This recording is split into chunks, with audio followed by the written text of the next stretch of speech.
আমি শুনেছি যে তুমি ইংরেজি শেখো। I have heard that you learn English. ধরুন কোনো একজন সম্পর্কে আপনি শুনেছেন যে কিনা ইংরেজি শিখে। তো তার সাথে দেখা হওয়ার পরে আপনি তাকে বলছেন, আমি শুনেছি যে তুমি ইংরেজি শিখো। এমন বাক্যকে ইংরেজিতে বলবো, I have heard that you learn English. I have heard that you learn English. আমার কেন যেন মনে হয় যে আমার ইংরেজি শেখা উচিত। I tend to think that I should learn English. তো আমাদের প্রত্যেকেরই এটা মনে হওয়া উচিত আমাদের ইংরেজি শেখা উচিত। তো আপনার যদি মনে হয় যে আমার কেন যেন মনে হয়েছে আমার ইংরেজি শেখা উচিত, তাহলে ইংরেজিতে বলবেন, I tend to think that I should learn English. I tend to think that I should learn English. সে গত মাস থেকে ইংরেজি শিখছে। He has been learning English since last month. ধরুন কেউ একজন যে কিনা গত মাস থেকে ইংরেজি শিখছে, আর সেটাই আপনি আরেকজনকে বলছেন যে সে গত মাস থেকে ইংরেজি শিখছে। এমন বাক্যকে ইংরেজিতে বলবো, হি has been learning English since last month. He has been learning English since last month. আমি 4 বছর ধরে ইংরেজি শেখাচ্ছি। I have been teaching English for 4 years. এই যে ধরুন আমি 2 বছর ধরে ইংলিশ শেখাচ্ছি। তো ঠিক এইরকম আপনি যদি 4 বছর ধরে ইংরেজি শিখিয়ে থাকেন, তাহলে কিভাবে বলবেন? তাহলে বলবেন, I have been teaching English for 4 years. I have been teaching English for 4 years. ইংরেজি শেখা ভালো। ইট is better to learn English. এবার ধরুন আপনি একজনকে উপদেশ হিসেবে বলছেন বা এমনিতেই বলছেন যে ইংরেজি শেখা ভালো। আসলেই কিন্তু ইংরেজি শেখা অনেক ভালো। তো ইংরেজি শেখা ভালো এমন বাক্যকে ইংরেজিতে বলবো, it is better to learn English. It is better to learn English. ইংরেজি ভাষা শিখতে হবে। The English language is to be learned. এবার ধরুন আপনি একজনকে বলছেন যে আপনার মনের ভাষাটা ইংরেজি ভাষা শিখতে হবে। আসলে আমাদের প্রত্যেকের উচিত ইংরেজি ভাষাটা শেখা। তো ইংরেজি ভাষা শিখতে হবে এমন বাক্যকে ইংরেজিতে বলবো, the English language is to be learned. The English language is to be learned. সে কিভাবে ইংরেজি শিখবে? How come he will learn English. ধরুন একজনের বিষয়ে আপনি বলছেন যে আসলে সে কিভাবে ইংরেজি শিখবে। তো সে কিভাবে ইংরেজি শিখবে এমন বাক্যকে ইংরেজিতে বলবো, how come he will learn English. How come he will learn English. ইংরেজি শেখার সময়, at the time of learning English. এবার ধরুন আপনি বলতে চাচ্ছেন ইংরেজি শেখার সময়, মানে এটাই হচ্ছে ইংরেজি শেখার একটা উপযুক্ত সময়। তো ইংরেজি শেখার সময় বলার ক্ষেত্রে আমরা বলবো, at the time of learning English. At the time of learning English. আমার ইংরেজি শিখতে দেরি হবে। I will be late to learn English.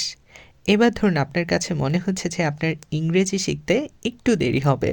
তো আমার ইংরেজি শিখতে দেরি হবে এমন বাক্যকে ইংরেজিতে বলবো, I will be late to learn English. I will be late to learn English. শিক্ষার্থী হিসেবে আমার শিক্ষকদেরকে মান্য করা উচিত। As a student I should obey my teachers. একজন শিক্ষার্থী হিসেবে আমাদের প্রত্যেকের উচিত আমাদের শিক্ষকদের কী করা? মান্য করা, মানে সম্মান করা। তো শিক্ষার্থী হিসেবে আমার শিক্ষকদেরকে মান্য করা উচিত এমন বাক্যকে ইংরেজিতে বলবো, as a student I should obey my teachers.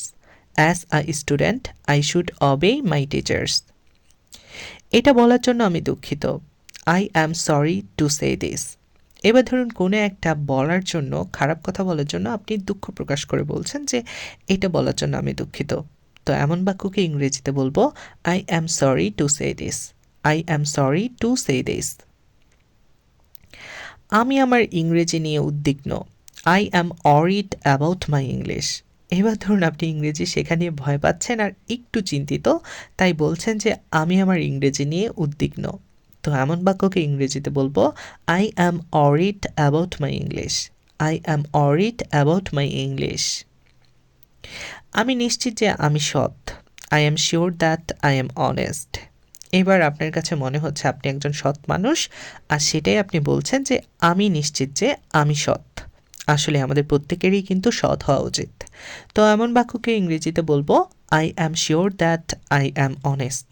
I am sure that I am honest. আমি খুশি যে আমি ইংরেজিতে কথা বলতে পারি। I am happy that I can speak English. এবার ধরুন আপনি প্রচণ্ড খুশি, কারণ কি? আপনি ইংরেজিতে কথা বলতে পারেন। আর হ্যাঁ, আপনি যদি নিয়মিত চর্চা করেন তাহলে কিন্তু অবশ্যই আপনিও একদিন বলতে পারবেন, আমি খুশি যে আমি ইংরেজিতে কথা বলতে পারি। তো এমন বাক্যকে ইংরেজিতে বলবো, I am happy that I can speak English. I am happy that I can speak English.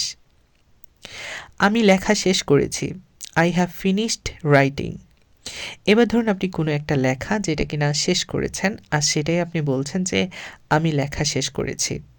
তো এমন বাক্যকে বলতে হবে, I have finished writing. I have finished writing.